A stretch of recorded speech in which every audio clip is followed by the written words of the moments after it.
In the last video, I promised I shared my updated PvE build for my Sacrifice Paladin. With Glast Heim getting closer, I spent the past week testing in the Pioneer server. And today, I want to show you where I think my build is heading. But before we begin, a quick disclaimer: everything you'll see in this video is based on the current Pioneer server. While it gives us an early look at the upcoming content, it doesn't necessarily reflect the final implementation that will arrive on the live server. So just think of this as my current preparation, not a final build guide. Alright, without further ado, let's start with my current build on the live server. Let's start with my current stats.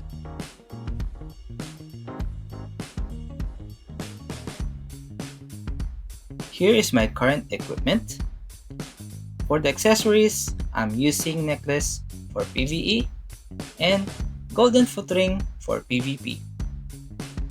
Here is my divine armament.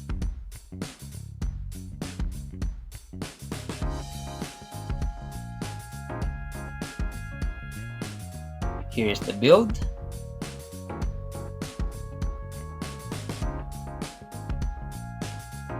And the seasonal stats.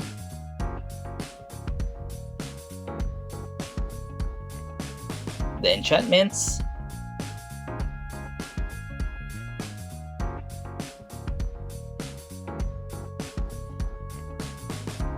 My current cards for PvE.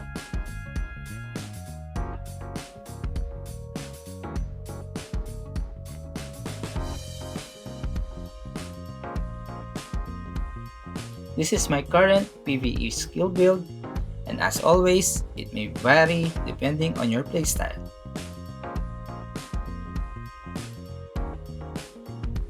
Here is my manual and auto skill settings.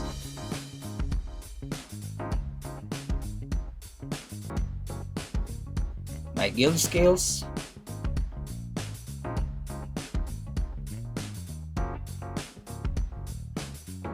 Medals,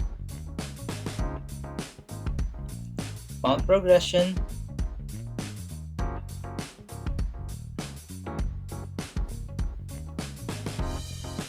my current pets,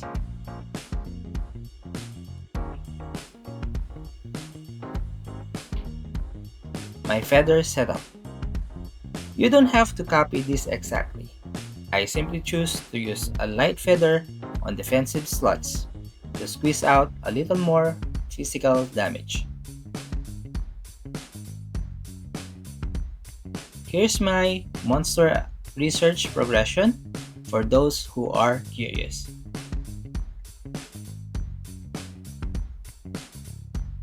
And finally, my card album.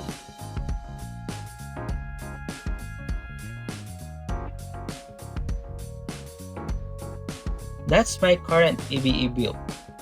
Now, let's take a look at what Glast Heim changes for Sacrifice Paladin. Let's begin with the recent job balance for Paladin. For Demon Bane skill, at first glance, this looks like a decent buff. But for Sacrifice Paladin, only one part really benefits us: the additional 10% reduction against demon and undead monsters, which is a really nice increase, especially in survivability. However, the increase in damage against the same monster doesn't really benefit us, because Sacrifice already ignores race modifiers. So overall, this is a nice defensive buff, but it doesn't really change how we build or play a Sacrifice Paladin. For the Cavalier Mastery, however, this is actually the change I'm happier about. The increase in endurance duration makes mounted gameplay feel much smoother. For PvE, this improves your overall quality of life. You'll spend less time getting interrupted and more time doing damage. You could also argue that this has a bigger impact in PvP, and I actually agree. But since today, the focus is PvE, we'll save that discussion for another time. Overall, the current job balance doesn't really change the philosophy behind Sacrifice Paladin.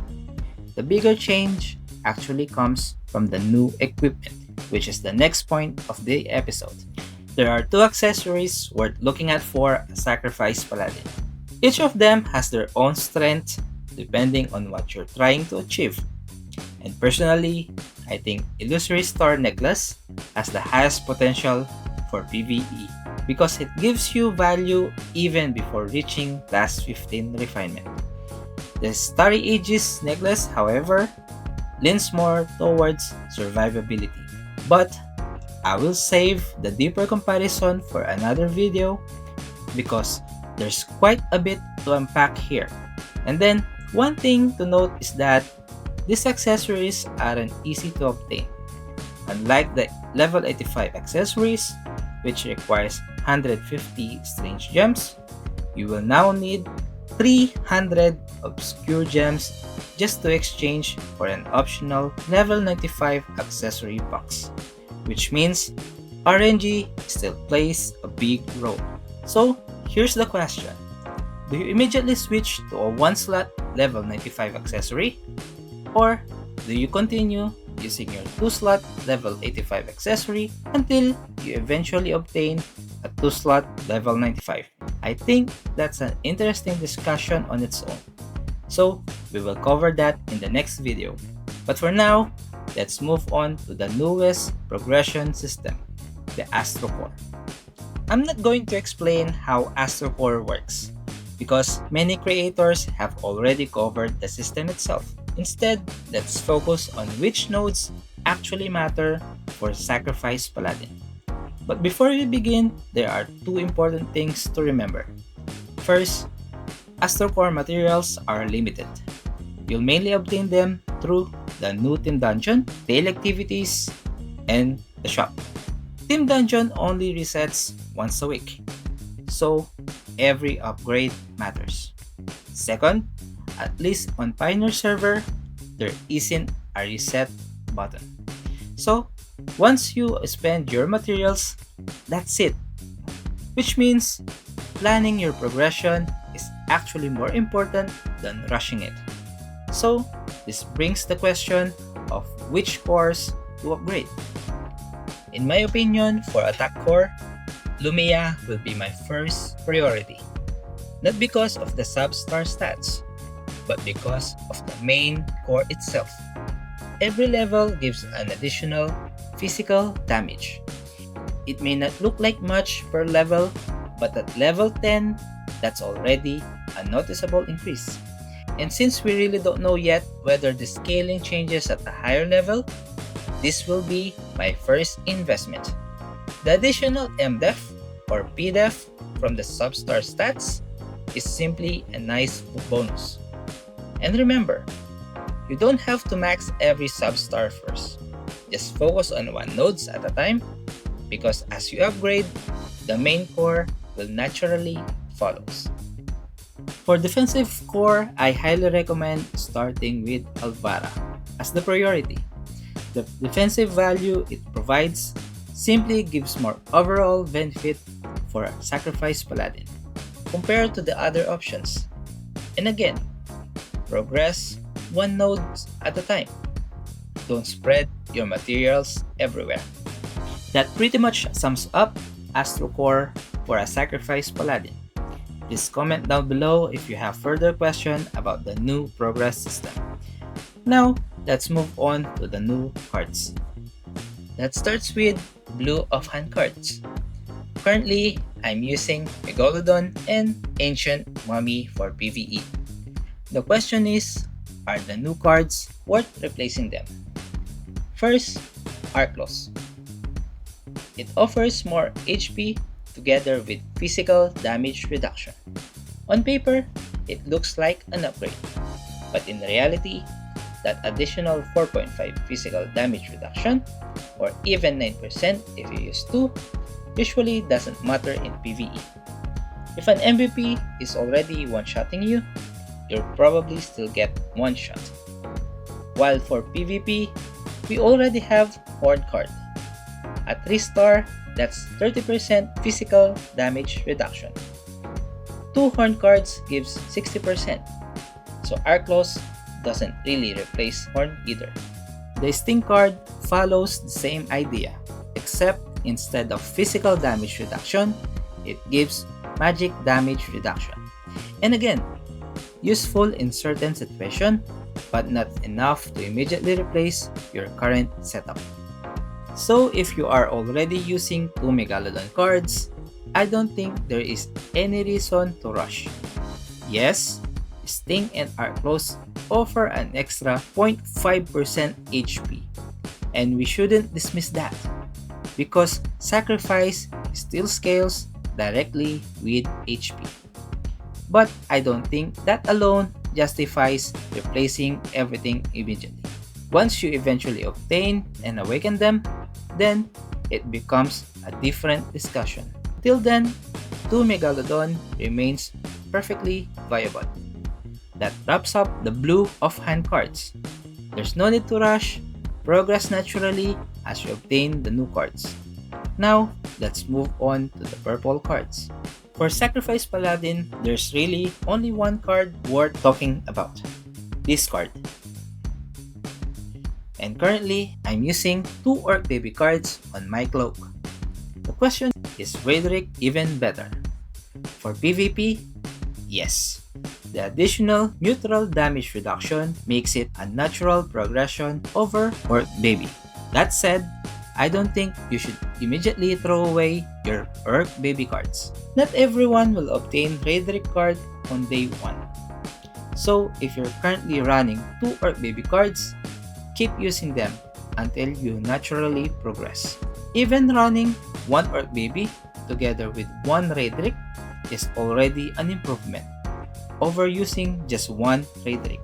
Now, before everyone else asks, your question will probably, what about Illusion All Baron? This is probably one of the most talked about card in the upcoming Glast Heim update. On paper, it is a very good PvE card for a Sacrifice Paladin. The temporary physical damage buff directly benefits Sacrifice. However, I don't think it has the same value in PvP, because in PvP, the fight simply don't last long enough for you to consistently rely on a chance-based buff. But here's something interesting. If you have been using Squid yet, you actually been using the same concept all along. The Dance of the Sea Monster already gives you a temporary physical damage buff, and that buff is available as soon as you obtain the pet. Upgrading the pet simply makes it stronger. Now, imagine combining that with Illusion All Baron on PvE. When both buff overlap, you'll see a very noticeable increase in damage. That's why I think Illusion All Baron has more value in PvE than PvP. For PvP, I still rather keep consistent performance than relying on RNG. So, if your current PvP cards are already working, I don't think there's a compelling reason to replace them immediately. Now, if the Illusion All Baron card is already good for PvE, what about the MVP version? The answer is a resounding yes. It's even better. Not because it gives more physical damage, but because it becomes more consistent. The Illusion version grants 12% physical damage buff, while the MVP version increases that to 30%. It also has a higher activation chance, while keeping only a 2-second downtime between activation. That changes everything, and at this point, I actually think the MVP version becomes viable in PvP. One thing I do want to point out though, if you decide to awaken the card, the awakening doesn't increase the physical damage. It only increases the trigger chance. And that's an important distinction. You're not making the buff stronger. You're simply making it active more consistently. And for a proc-based card, consistency is exactly what you need. Overall, I think Glast Heim gives Sacrifice Paladin plenty of new progression to work towards. Not every new item is an immediate replacement. Some upgrades can wait, while others will naturally become part of your progression. One thing I've noticed over the past 3 months is that ROO Classic has become its own game. Many of us came from global, so it's natural to compare the two. But every update, the differences becomes more apparent. The developers have introduced new systems, adjusted class balance, and continue making changes based on players' feedback. They don't always get everything right, but they've shown that they are willing to listen, acknowledge issues, and make adjustments. Hopefully, that continues. And if they keep introducing new progression system after most players have already completed the previous one, I think we'll continue to have a healthy progression system without the constant pressure of being left behind. One thing I'm already keeping my eye on is the upcoming PvP. With Ragnarok Swordsman offering up to 25% neutral damage reduction at restars, and players can eventually reach 50% reduction by using 2 cards. If that becomes the standard PvP setup, then Sacrifice Paladin may eventually need another balance pass. But that's a discussion for another day. Finally, I'd like to remind everyone that everything we discussed so far is based on the current Pioneer server. Some numbers, mechanics, or even the entire system may still change before Glast Heim reaches the live server. If they do, I will revisit the build and update my recommendations. If this video helped you, please consider leaving a like and subscribe. If you have any question or observation from your own testing, feel free to leave them in the comments. Till then, I'll see you in the next one.